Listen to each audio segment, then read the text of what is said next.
Welcome to Recover Stronger, the show that gives you high-quality information about injury and rehabilitation, performance, and health. My name is Noah Mandel, and I'm a resident physiotherapist from Toronto, Canada. I created this podcast to provide you with educational content, not medical advice. Please seek advice from a qualified healthcare professional if you are currently dealing with a health-related concern. If you enjoyed the podcast, please consider leaving a review. I would deeply appreciate it, and you would also be doing your part in helping the podcast grow so that we could provide this information to more and more people.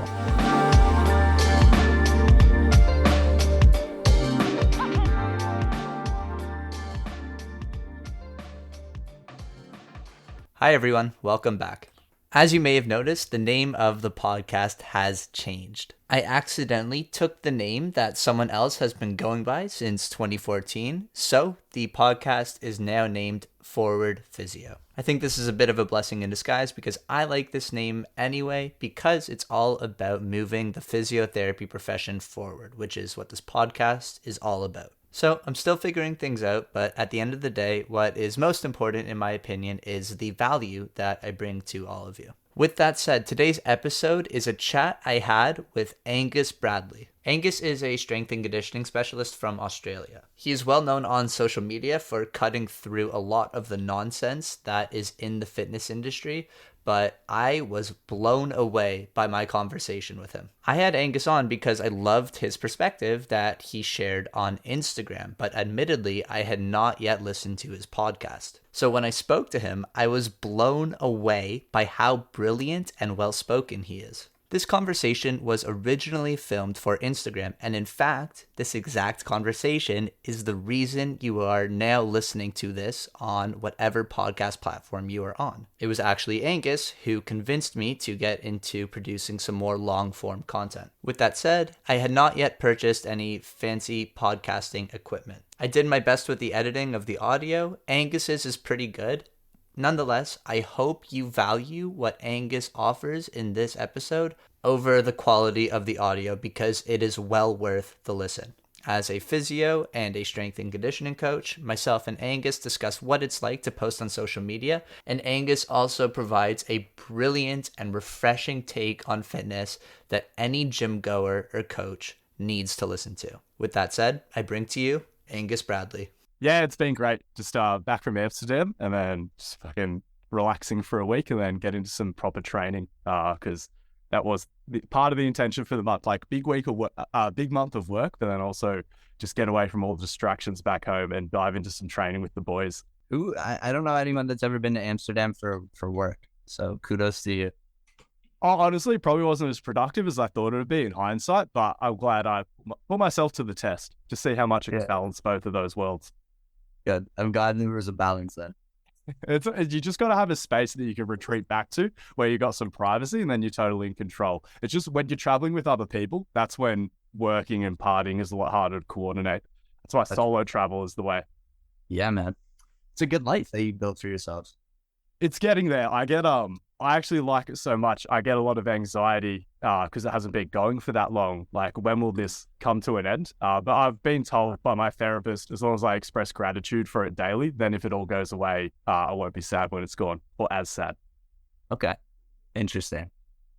It doesn't need to go away though, but I get that it doesn't feel stable yet, right? People always tell me this, and I hear where they're coming from, because again, when I look at the trajectory of my business and the amount of attention I'm able to get, logically that makes sense. I just don't want to be in a position where my career is not going so well, and then I'm like, what the hell happened? I never entertained this. A big way I manage my anxiety, I guess. I always entertain worst case scenario, and then if it happens, I'm like, oh, sweet. I almost manifested this.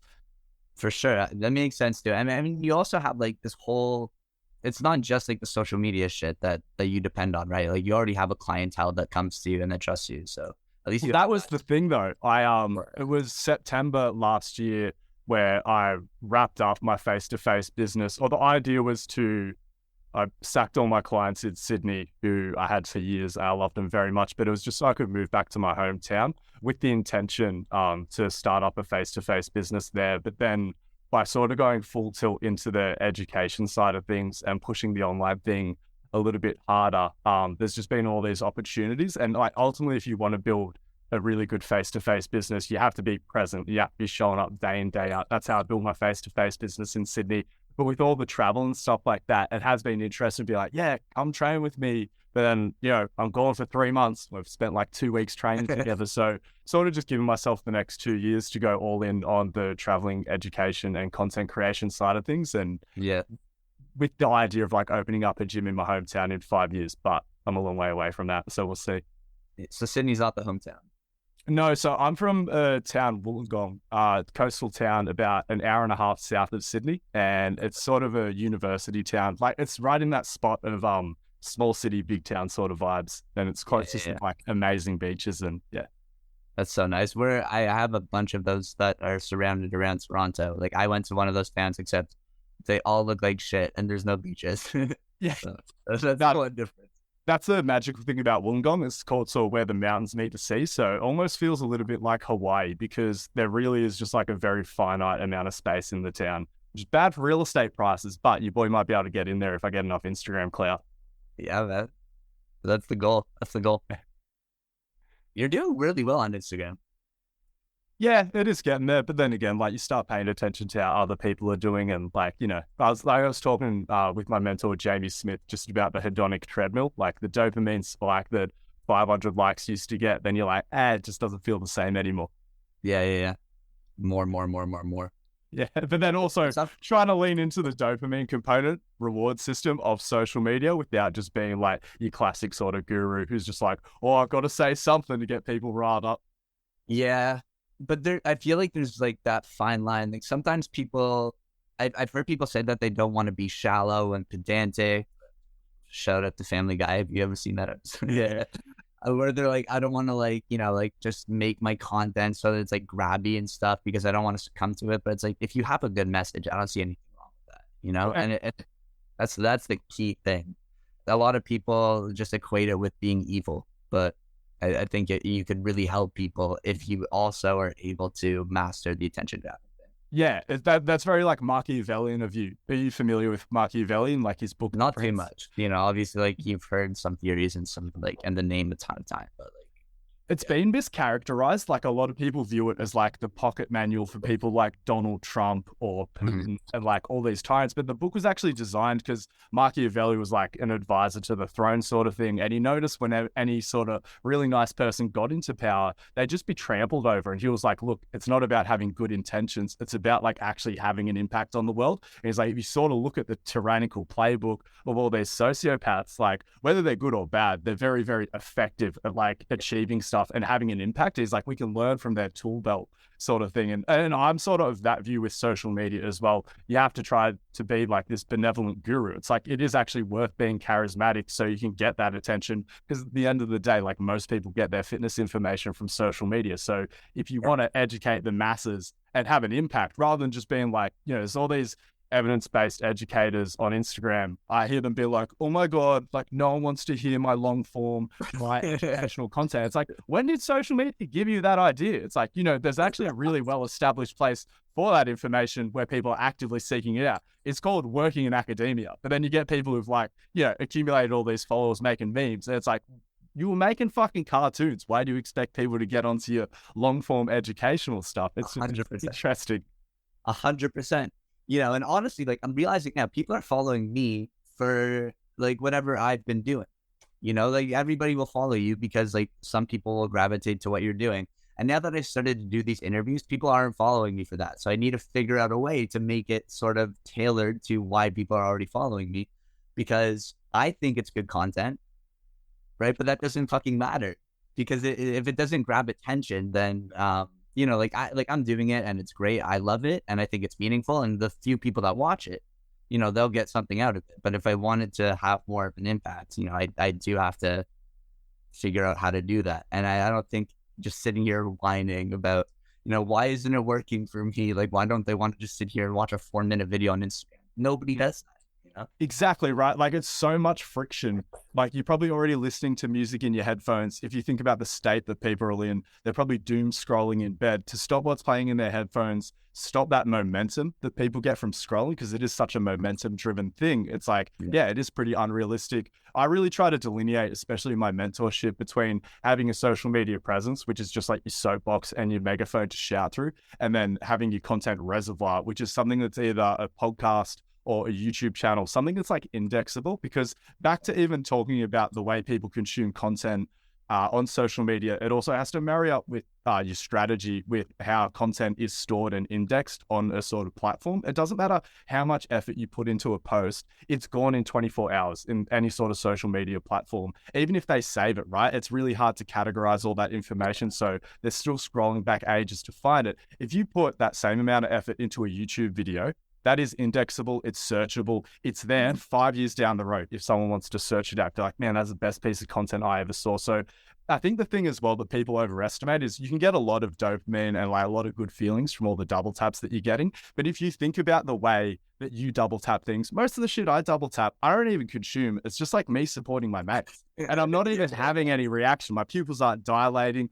Content didn't actually make me smile. Whereas if you think about like the relationship you feel like you have with the podcasts that you listen to on a weekly basis. And even for those people who are pumping podcasts, they've got way more followers and they're getting way more interaction on their socials and things like that, because that's what it's built for, just to build a bit of attention, receive a little bit of attention. Even though maybe only 5% or even 1% of your audience will jump across to that longer form content and engage with your reservoir, they're the people that actually give a fuck about you, and they're the people that will realistically purchase off you. Because like I said, you think about like the relationship that you potentially have with that sort of person through the way the content's consumed and how people can actually go back to it if you put the effort in there. So yeah, I think if people were a bit more thoughtful about just, that classic Marshall McLuhan quote, the medium is the message, like there is a place for this long form content and there is a place where it will be appreciated and cherished for years on end. It's just not Instagram.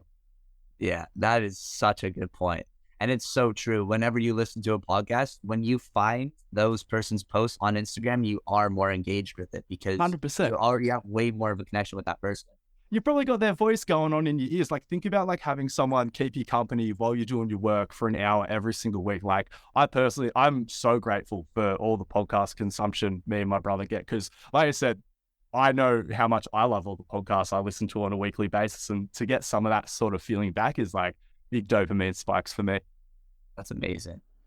Yeah, like it's so much easier to get that dopamine spike off of a like. But again, like if you go back to what you were saying earlier about the gratitude, it's so much more meaningful and so much more deeper. If you could just take a step back and be like, wow, it's really amazing that people are actually willing to sit through a half-hour podcast with me and my brother. Like that should be the dream instead of how many followers you have on Instagram. Yeah. And now that you're saying all of this, I'm thinking I should definitely put these on YouTube or something, or I should like get on Spotify because Instagram's probably not the medium for it. And there'll be someone who listens to one of these and is like, man, that's one of the best chats I've heard in a while. I wish I could sort of go back to that. Or a few months down the line, someone will say something like, fuck, this person should listen to this piece of content. It's gone on your social feed because you're a daily poster. You're using the medium appropriately. Right. Yeah. Yeah, and just gone. Like even I have so many saved posts on Instagram that I will never look at in my life. It's just not well organized at all on the app, like you were saying. Yeah, as soon as you're making your money off content creation and distribution and stuff like that, I think it becomes really, really important to, one, reflect on the way you consume content a little bit more intimately, but then also realizing that you're a unique individual as well, and you can't learn everything just based on your own consumer behavior, because that's a big part of why I personally ignored email marketing for so long. I've never gone to my spam folder, opened up a bunch of emails, and then bought things through them. Turns out that's completely normal consumer behavior. Yeah, I've never done that either. Wow. Email marketing. So are you doing emails now? We're getting into it. It's just like everything's a process, right? Like first it's like you commit to daily posting, and then you've got like a weekly podcast, and then obviously you've got your actual job to fucking do, like servicing your clients. So it's one of the things that I'm building momentum towards for 2023, getting some people to help me with it. Okay, good. Yeah, not the priority. I find for me, if I can't relate to it deeply, I always have a harder time actually getting into the habit. So if I've never used emails to buy stuff, I find like it's even more difficult to start that up, because I can't relate to it. I don't truly see the value in it. So Yeah. I get, But that's what's I fun about it. Like Mm. me now, I like the idea that people buy things through email. So I think like the same way that people sign up with shitty fitness business coaches who just tell them to cold DM people and they're like, I want that to work, so I'm just going to participate in that behavior. I've now noticed myself purchasing more from email marketing and things like that, going through people's copy and be like, this was a fucking boring read, or every now and then be like, man, that was fucking sweet, led right into the hook. So you can sort of develop a fetish for anything, I think. Yeah, that's cool. That's cool. Speaking of shitty fitness gurus and people buying into it, you want to talk about that for a second? Hell yeah. All right. So we could approach this from two angles. Number one, what should the fitness trainers be doing better so that they don't end up like one of those gurus? So what do the majority of fitness trainers get wrong? What are they focusing on that they shouldn't? And how can they reframe how they look at fitness so that they can better impact their clientele? Because this is what you're a master at. You're a master at reframing the narrative, like taking a look at everything that's so convoluted in the industry and flipping it on its head in a way that just makes things more simple.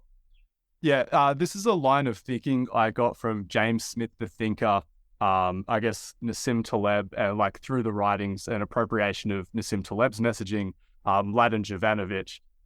And I think my biggest takeaway in the last few years within the fitness industry, as I've got more comfortable and confident sharing my own sort of worldview and perspective, is that just appreciating that the fitness industry is very young, emerging, it's primitive in nature. And there have been many other adjacent industries that have been problem solving for complex dynamic systems for decades, dare I say centuries longer. Maybe not that, because again, dynamic systems theory is like quite a new theory in of itself, but I've always had a passion for music, cooking, like things that embody both equal parts of art and science, or subjectivity and objectivity, or like inability for data to give you the full picture because qualitative sort of fields, and even looking at like, you know, biopsychosocial concepts in economics and like how you would manage an economy. Like, you know, you stimulate an economy the same way we give an exercise stimulus, and we're like, logically, based on the physiology or based on the pure economics, it should have this impact. But the same way our thoughts, beliefs, and expectations around human movement and training impact the outcomes, there's also no such thing as a rational economic man. So you put money into people's bank accounts, be like, this should go off their mortgage, it should be spent on food and their kids' education, but they're stressed out because the economy's going down the toilet, so they spend all the money on booze and cigarettes. So it's like we see like complex systems, dynamic systems theory, like biopsychosocial concepts being applied in every other field around us. And like I said, they've just been doing it for longer. And I think if we open our eyes up a little bit more to things that are happening outside of our silo, we can start to get a bit more sophisticated problem-solving type thinking. That's brilliant. Yeah, the biopsychosocial model is taking so long for it to be integrated into medicine, into fitness, into nutrition. But everyone understands it when it comes to economics. Everyone understands. People innately understand the biopsychosocial thing. It's just when you're confronted with the truths of it, especially in the fitness industry, it takes a lot of those tools that we thought were like a bit more useful, and we put a bit more weight in them than we probably should have. But I think as well, like, I love the way that physios, especially in the fitness industry, are taking the lead with this biopsychosocial thinking. I've actually been quite disappointed with personal trainers' ability to sort of intake these concepts and apply it to their programming and those sorts of things as well. Okay, so how do you do that?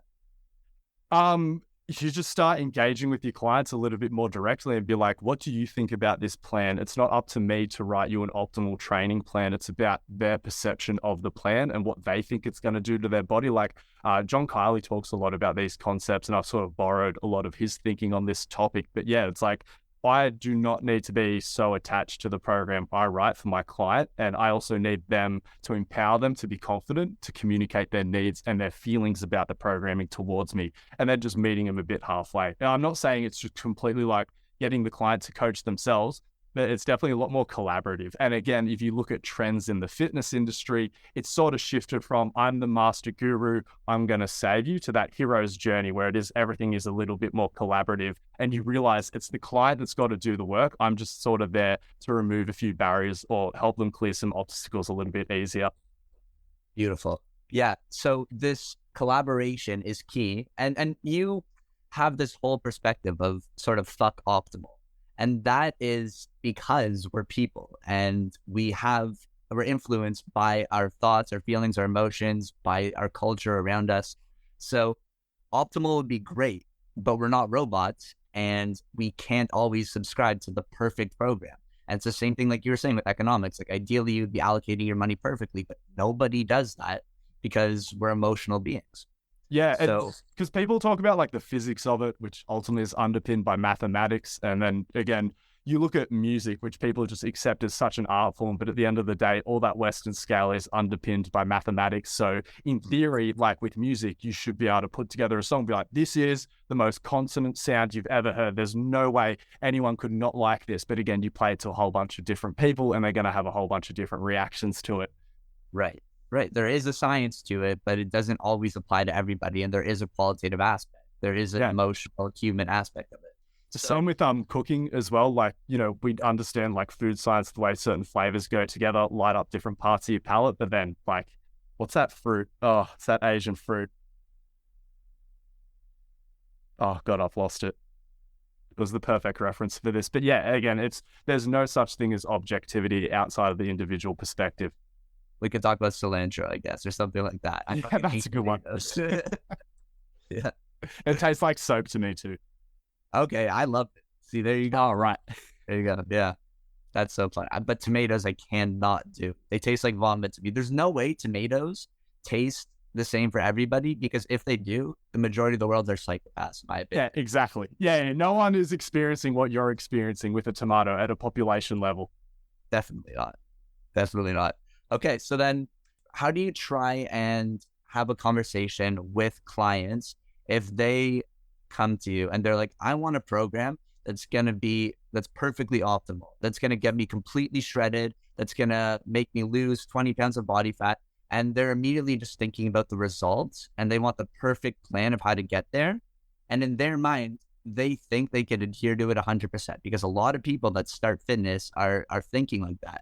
They don't think about how they're always human and that maybe there's going to be some weeks that are just shitty and, you know, life happens and they're not going to be able to stick to the program. So how do you go about having that sort of conversation? I think it's a tough one and it's one that I haven't mastered either because I'm pretty utopian in terms of I'm definitely trying to get people into a more process orientation, but the belief that I find myself constantly struggling to challenge successfully is this idea that fitness can become a really enjoyable part of their life because, again, I look at all the people that get the best results and as much as they talk about the grind and all the hard work that they put in for this voluntary hobby, like, you know, there's not many professional lifters out there at the end of the day. So you can tell me that like, oh, I suffered through all this hard training, but it's like, you love it. Like you're just neurodivergent. So you love doing the same 3 lifts day in, day out. Like that's fucking the most amazing thing for some people. And then they sort of like, other people can't tolerate the boring work. It's like, you're just wired a little bit differently. So I haven't given up on that dream to make everyone like a participant in fitness and to engage with these health-seeking behaviors for a lifetime. Because once you overcome that hurdle, it's so easy then to motivate them and go out and change a bunch of other behaviors on top of that. But yeah, it really just is about like, there's no way around process orientation if they haven't found some level of joy in what they're doing. So even if you have to, write them a program that might not get them the result they're seeking immediately. If you can write them something that they actually enjoy doing, then you can slowly attenuate that process into something that's a little bit more productive. I would also say that as an industry, and again, this probably isn't something that's on the consumer or the individual so much as the educators and the practitioners within the fields and the attitudes that they're propagating. But I feel like where we've done the general population a real disservice, at least the ones that have engaged with personal trainers, is we haven't educated them on what a consistent stimulus means, or at least what does a relatively consistent stimulus mean? Because I think all of a sudden, if you're like, hey, look, it's just about not missing a whole week of training. Hey, it's not about doing the exact same variation of a squat week in, week out. If you want to front squat 1 week, back squat the next, and then hack squat the 3rd week, or like just giving them more flexible programming tools, because I think that's the thing that we've failed to communicate to the general population en masse as our understanding as trainers has leveled up a little bit. But I guess the same way most ideas get transmitted through the practitioner and then years later become more aware in the layperson zeitgeist, I think it is something that will happen over time. Because like for me, that's only been a belief that I've just got comfortable with, I would say, in the last 18 months to 2 years personally. Yeah.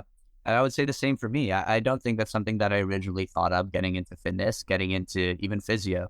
I think we're always trying to think of the best possible thing to do and really undervaluing how important it is to just show up and do something, even if it is a little less optimal or if it's a little different from what you were doing. You don't need to do maybe a back squat 5 times, like doing it every single week, day after day. Maybe that's more optimal in theory. On paper. The thing is as well, when you allow them to rotate those exercises, they might have a day where the back squat just clicks and then they go on a back squat kick for the next 5 weeks. And like when that's self-led, rather than me being like, no, go on, do you want a good back squat or not? Go in there and practice it again. It's like, I think that's a more favorable sort of approach to it. Right. Yeah, I think people have a better time learning when they have the freedom to be creative and to explore, as opposed to just having to be stuck to this rigid thing. I want them to view the gym as a sandpit to explore their body, first and foremost. Yeah, I think that's the goal, for sure. That's amazing. I love that. Thank you. Beautiful. Angus, man, thank you so much. I really appreciate it. I'm gonna have to go back and listen to this a few times, and I think this should not go on Instagram because there was way too much value in it. Oh yeah, and nobody's gonna listen to it because I wanna share it with everyone. So I really appreciate it. This whole thing was really, really good, and I think you have a really, really amazing thought process. You're really brilliant, very creative, and I love the way that you're able to flip things on its head and just look at things through a different lens and make things more simple for people. It's really, really important, and I think it's one of the most valuable skills someone could have, and it's key to be able to do that with a smile on your face and cursing a little bit so that people actually like to listen to you. So, thanks so much. And what you have picked up from what I put out is exactly, I feel seen when I get all these compliments because this is exactly the sort of stuff and the energy that I want to put out into the fitness space. So thank you so much. So is this the start of your YouTube channel? It might be. I mean, I've used YouTube, but only for shorts. So I think this might be the first long form thing that I post on YouTube. Ah, hell yeah, let's go.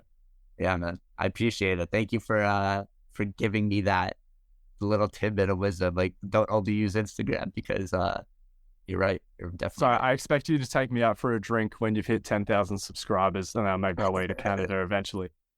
Dude, if you're ever here or if I'm ever in Sydney, then 100, or wherever you are in the world because you're traveling everywhere, 100% we'll meet up.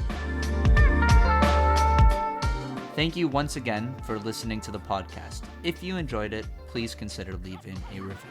If you would like to follow me on social media, you can follow me at noahmandel.physio on Instagram and TikTok. Have a wonderful day, and remember to keep moving forward.